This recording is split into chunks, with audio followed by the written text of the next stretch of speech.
I'm trying to pack in more value without always having to raise the price. Sure. You know, knives are expensive these days, and it's like, but how can we keep adding that value?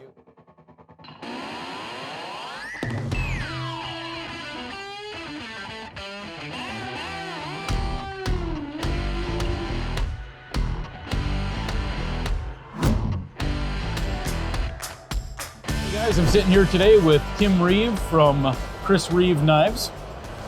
If there is a Mount Rushmore of premium American, I've said this before, but I'll say it again. If there is a Mount Rushmore of premium American-made cutlery, you guys are on it, right? I mean, you are. We would end up somewhere on there, probably. I think so. Also, some of the best people in the industry.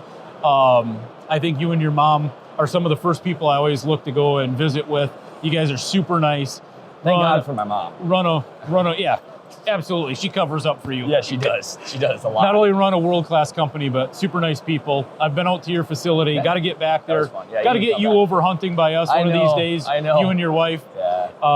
Definitely like to have you guys come visit, but I definitely want to come back and visit your facility again. It's changed a bunch since you were there. Has it really? Yeah. You guys built on, didn't you? Because I remember you were moving equipment We took over, like our neighbor moved out and we took over their unit. So Gotcha. We're under about 23,000 square feet. So was that on the other side of the road? Yeah, because we own that one building and then we rent a unit across the street and then we took on another 8,100 square feet or so. Okay. So yeah, it's just... Continue to grow. The Love to guys hear at the that. shop are like, oh, it's been 3 weeks that, Tim's moving the furniture again. It's like, nice. That's, we've really been in that phase for the 16 years of our existence too, where it's build on, move this, change that, and at times it makes you want to pull your hair out. Yeah. But at times you have to say, we're fortunate to be growing and having to do that. Yeah, you're pushing the seams. Absolutely. So, Absolutely. yeah. You guys are now at 6 years backlog? Is that what it is? Depending Something stupid like that, yeah. Depending on the product. Depending on the product, but I think, on average, the average lead time is six years, which is crazy.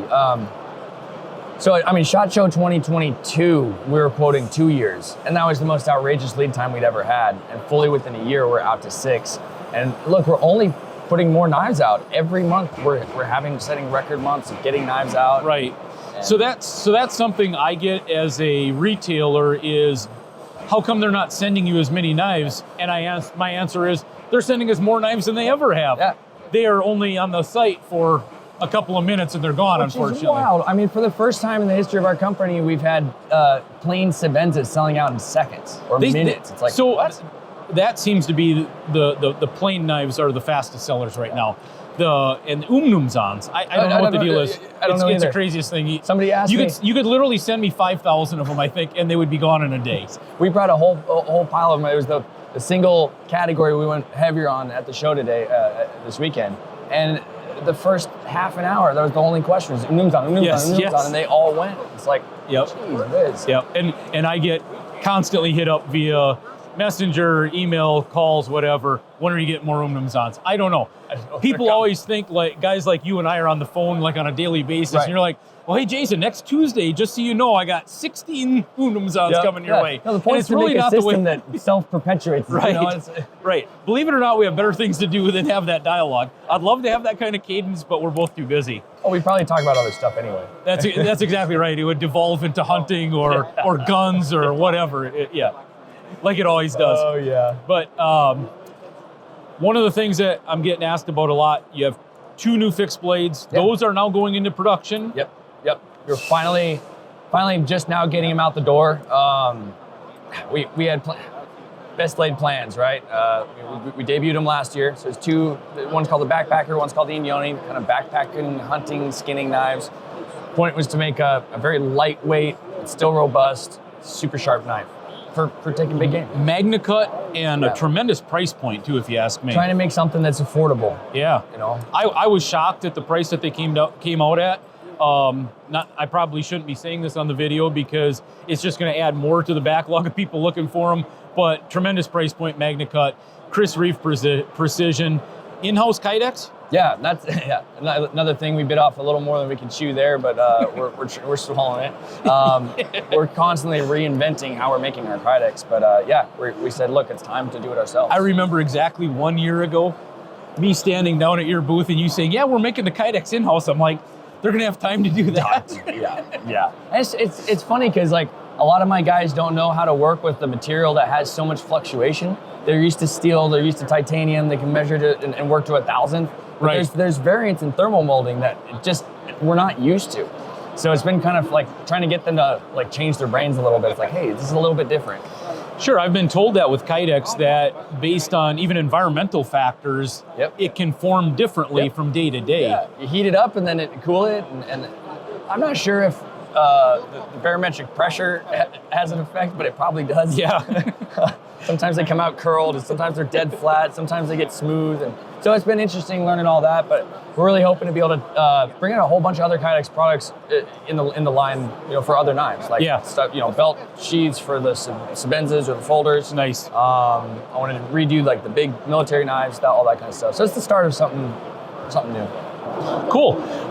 Anything else that you'd like to share that maybe you can give our viewers a little bit of a tidbit of something to look for, or anything in production changing, or well, on the backpackers and in Yoni's note, kind of year to the date of when we debuted them. We didn't bring any to the show. We just brought our displays just to show, because we're just now starting to get the first orders out the door. I couldn't in the right mind like take those first orders and then bring them to the show to sell. So we're really trying to start filling those orders right now. We lost like 3 machinists for random reasons right in the middle of last summer, and it just put us that whole project back. It's like well, you either have to keep making Sebenzas or you keep making the new product. It's just That's like right. Trying to do that shuffle. And when you're 6 years back ordered on your bread and butter product, it's kind of hard to say let's develop this new product, right? Yeah, I mean, we're 60% of the backlog is just Sebenza category, and then there's everything else.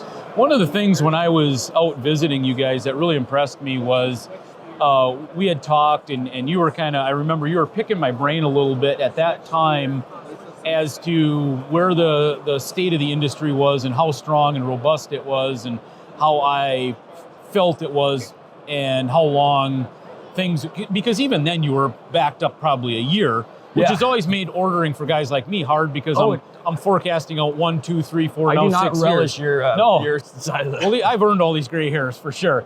But I remember you kind of asking, where do you see the industry going and how strong it is? And I knew why that was, so you can kind of pick the brains of dealers like me because we're firsthand talking to people. You're our feedback. That's right. But then you saying, well, if we ever do get a point that bogs down, here's all the ideas that we have, and you gave me a handful of them, and it's like, man, you could make knives for the next, if things really slowed down and it's like, okay, now we've caught up on the backlog. Yeah, if we had to try you guys new have ideas, all this cool stuff just sitting, waiting to be produced, Backpacker which is Yoni really cool. Is a case are prime examples of that, right? Chris designed the Backpacker in 2014, and we literally it's been in our 9 years ago now, and now Yeah. it's just coming to market, right? Yeah.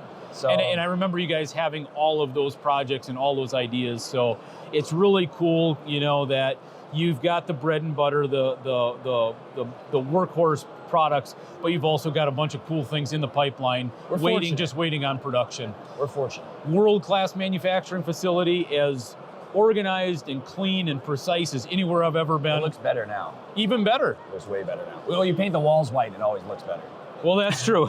No, we've been getting more machines in. We brought in another 5-axis milling machine, which we're using for hollow grinding, which is pretty wild. Nice. So we've got 2 of those, and we're starting to make our own hardware entirely. Sweet. So we used to make we still make all the thumb studs and back spacers and like all the tight tolerance stuff. We just finally started, but we'd have to purchase our screws, the body screws, clip screws. We finally started making those. So. Screws are, I talk to a lot of people in the industry, and that's something that not many knife manufacturers make because it's expensive to make them, and it's so much cheaper to buy them, especially if they buy them offshore. Well, your first problem is to make the handles and the blade. Right. And that's right. 30 years to get figured out. That's right. But it's cool that even down to the screws you're making in Boise. Yeah, right in the shop. These are actually some of the new ones. So we're upgrading from. So the current screws, the screws are great. They're high quality screws, precisely made. They're made out of 303 down in the Bay Area, or LA area. Mm-hmm. They're ungodly expensive, but I can pull them out of the box. I can put them in the knife. There's no problems.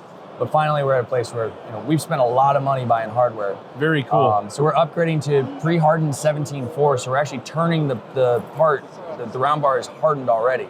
Okay. So it's at like a 42, 45 rock roll, something like that. So you shouldn't be stripping screw heads out as much, threads, that kind of stuff. We're getting like as tight a thread engagement as we possibly can. So we really reviewed all that. We looked at the taper on the backside of the screw, even down to the point where we're looking at, so on the handle, there's a countersink. That's made with a spot drill on the handle side. We're looking at the variance of the tool manufacturer's degree on that, and trying to match that with the backside of the screw. See, I think that's the things that make a Chris Reeve knife a Chris Reeve knife, right? Those little granular things that, like, if I set out to make folding knives, yeah, okay, blade, handle, hardware. Yeah. I'm not thinking in 3D like that with granular things. You need to be in business for 30 some years like you guys have been to get to that point. You have a problem long enough, you know? And hardened screws, right? I wouldn't think of that either, but stripping out screws is a very common problem. People like to take them apart, put them back together, and you end up stripping them. And like, you know, 2 millimeter driver or a 5/64 driver, from the brand to brand, there's a lot of variance in those. So Absolutely. you buy a cheap driver and it can be all sorts of different sizes, but it's always the screw's fault when it strips. 100%. Right? So hopefully that takes care of that. And then we're also finishing off with the last little operation on the machine. We have a single point diamond burnishing tool that buzzes that dome, and we're getting mirror polishes off the machine. So this finish will be on production knives. Yeah, I've already made. I thought this was like a tricked out screws. This was a tricked out Tim version, but this is, wow, that is really cool. We're hoping July-ish, Sebenzes and Numzons, like that take this style screw, should start shipping with the new screws. And we're hoping Inkosi show up September. Inkosi screws will probably do like just a machine finish, like a satin kind of finish, just mix it up. But no, I've already made 7,000 of them that look exactly like this. Very nice. They're cool. As you guys continue to just elevate and set the standard in American cutlery, I think. And I'm trying to pack in more value without always having to raise the price. Sure. You know, knives are expensive these days, and it's like, but how can we keep adding that value?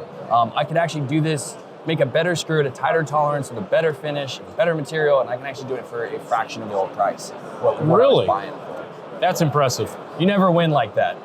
Not very often. So not very take often it when you get it, right? That's exactly right. Yeah. So, you know, we still make our 2-dimensional knife. I mean, I always joke the only reason it's 3-dimensional is we put a chamfer around the outside. You know, but it's like people like them, and there's a reason why these things are so popular, and we're just trying to keep the little details moving forward without ruining a good thing. There definitely seems to be a following. I think you guys are doing the right thing. Something like that. Tim, it's been a pleasure as always. Always good to see you. Likewise. Thanks for having me.